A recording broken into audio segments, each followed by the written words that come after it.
गवई साहेबांच्या शुभ हस्ते झालं आणि याचं लोकार्पण देखील उद्घाटन देखील गवई साहेबांच्या शुभ हस्ते होत आहे।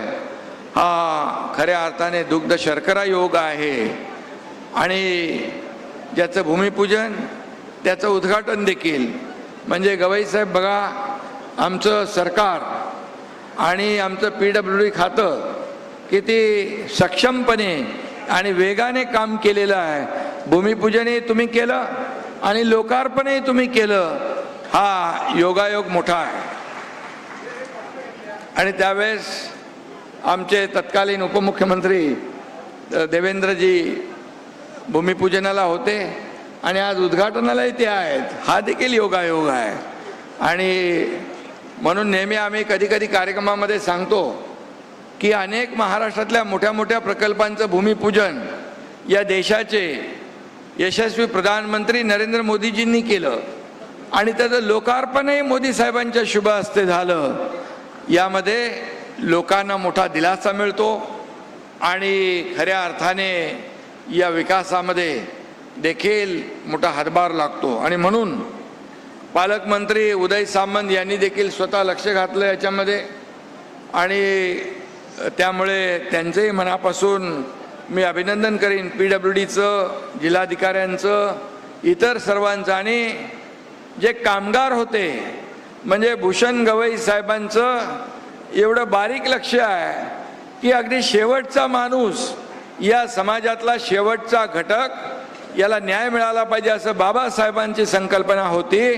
तसेच आज व्यासपीठावर कामगारांचं सत्कार भूषण गवई साहेबांच्या हस्ते झाला, हा देखील एक योगायोग आहे। आणि या ठिकाणी निस्पृह आणि निरपेक्ष न्याय सर्वसामान्य माणसापर्यंत पोचला पाहिजे असा विशाल दृष्टिकोन बाळगणारे गवई साहेब आज आपल्यामध्ये उपस्थित आहेत। खऱ्या अर्थाने बाबासाहेबांचे विचार आणि बाबासाहेबांचे वारसदार असं मी त्यांना मानतो आणि न्याय गावागावामध्ये सर्वसामान्यांपर्यंत पोचला पाहिजे ही दूरदृष्टी ठेवणारे सरन्यायाधीश आम्हाला मिळालेत, लाभलेत, हे आमचं सर्वांचं भाग्य आहे, सर्वांचं भाग्य आहे। आणि ते महाराष्ट्राचे सुपुत्र आहेत, हे आपलं परम भाग्य आहे आणि याचा देखील सार्थ अभिमान आपल्या सगळ्यांना आहे। एक महाराष्ट्राचा सुपुत्र देशाच्या सरन्यायाधीशपदी जातो आणि या देशभरातल्या शेवटच्या माणसापर्यंत न्याय पोचवण्याचं काम करतो। खरं म्हणजे हे महाराष्ट्राचे सुपुत्र आहे त्याचा तर अभिमानच आहे, परंतु त्यांचा विनम्र स्वभाव, शालीनता आणि जे काही सर्वांना आपलंसं करून घेण्याची जी हातोटी आहे, कोणी त्यांना ओळखीचं दिसलं की त्याला नावाने हाक मारतात, जवळ घेतात। आमच्या मुंबईमध्ये जेव्हा राज्य शासनाच्या वतीने त्यांचा सत्कार केला तेव्हा विधान भवनामध्ये जुने लोक त्यांना भेटले, त्यांच्याबरोबर बोलवलंही, फोटोही काढले, खूप वेळ त्यांनी दिला। असा सर्वसामान्यांमधला अतिशय असामान्य कर्तृत्ववान या ठिकाणी व्यक्तिमत्व आपल्यासमोर आहे उपस्थित, त्यांचं मी मनापासून अभिनंदन करतो। आणि कुठल्याही छोट्या मोठ्या घटनांनी डगमगून न जाता अतिशय स्थिरतेने काम करण्याबाबत त्यांची ख्याती आहे आणि म्हणूनच ते भारतीय न्याय व्यवस्थेचे भूषण आहेत, याचा देखील आम्हाला अभिमान आहे। शिवाय त्यांचं आडनाव गवई आहे, त्यामुळे कुठल्या मैफलीत कोणता राग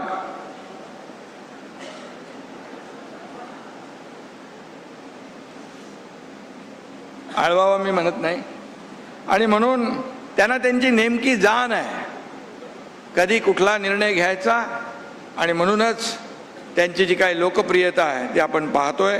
गवई साहेब या देशातील न्यायप्रिय जनता सदैव तुमच्या सोबत आहे। मला वाटतं गवई साहेबांनी न्यायालयाच्या इमारतीच्या लोकार्पणाची गेल्या 3-4 महिन्यात हॅट्रिक केलेली आहे।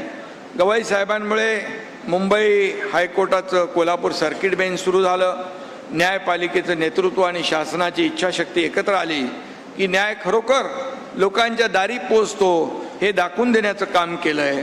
कोल्हापूर सर्किट बेंच, मंडणगड आणि त्याचबरोबर महाड इतर ठिकाणी देखील अनेक ठिकाणी जी न्यायालय उभी राहिली त्याच्या मागे गवई साहेबांची प्रेरणा आहे.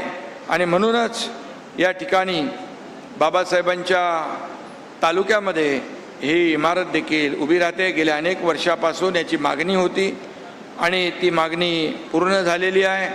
आणि म्हणून मी मुख्यमंत्री असताना, आता देवेंद्रजी मुख्यमंत्री आहेत, आम्ही जेव्हा गवईसाहेब आमच्या कॅबिनेटमध्ये कोर्टाचा न्यायालयाचा विषय येतो तेव्हा 1 मिनिट 1 सेकंद देखील आम्ही लावत नाही. ताबडतोब त्याला मंजुरी देतो, मान्यता देतो. कारण शेवटी हा न्याय सर्वसामान्य माणसाला शेवटच्या घटकापर्यंत पोहोचवण्याचं काम ही न्यायालय करत असतात. आणि म्हणून या भावनेने आम्ही कधी कुठेही कधी काटकसर करावी लागते, परंतु तुमच्या न्यायव्यवस्थेच्या न्यायालयाच्या कुठल्याही याच्यामध्ये आम्ही कधी काटकसर केलेली नाही, करणारही नाही. कारण हे आवश्यक आहे, ते आवश्यक आहे. आणि म्हणून जेव्हा आपण या ठिकाणी मोठी इमारत उभी राहिलेली आहे आणि खऱ्या अर्थाने PWD, त्यांचे इंजिनियर, आर्किटेक्चर या सगळ्यांचं अभिनंदन आपण केलेलं आहे.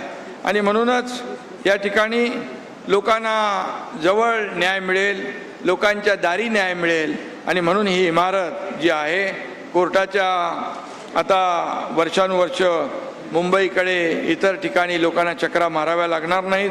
आणि म्हणून कोकणवासियांना एक मोठा दिलासा या ठिकाणी आहे. या नव्या इमारतीत आधुनिक तंत्रज्ञानाचा वापर करून अनेक सुविधा उपलब्ध करून दिल्या. कोर्टिंग असेल, VCI, डिजिटल रेकॉर्ड मॅनेजमेंट आहे, वकिलांसाठी देखील सुबक कार्यालय आहे, वाचनालय आहे, महिलांसाठी स्वतंत्र सुविधा आहेत, दिव्यांगांसाठी देखील रॅम्प आणि लिफ्ट आहे आणि सगळंच आहे. वेटिंग रूम आहे, स्वच्छतागृह आहे. सगळं या ठिकाणी जे आवश्यक आहे इथलं वातावरण कोर्टाचं ते सर्व या ठिकाणी आपण पाहिलं आहे. आणि म्हणूनच मी एवढंच सांगतो की सामाजिक लोकशाही निर्माण झाल्याशिवाय राजकीय लोकशाही टिकू शकत नाही असं डॉक्टर बाबासाहेब आंबेडकरांनी सांगितलं होतं.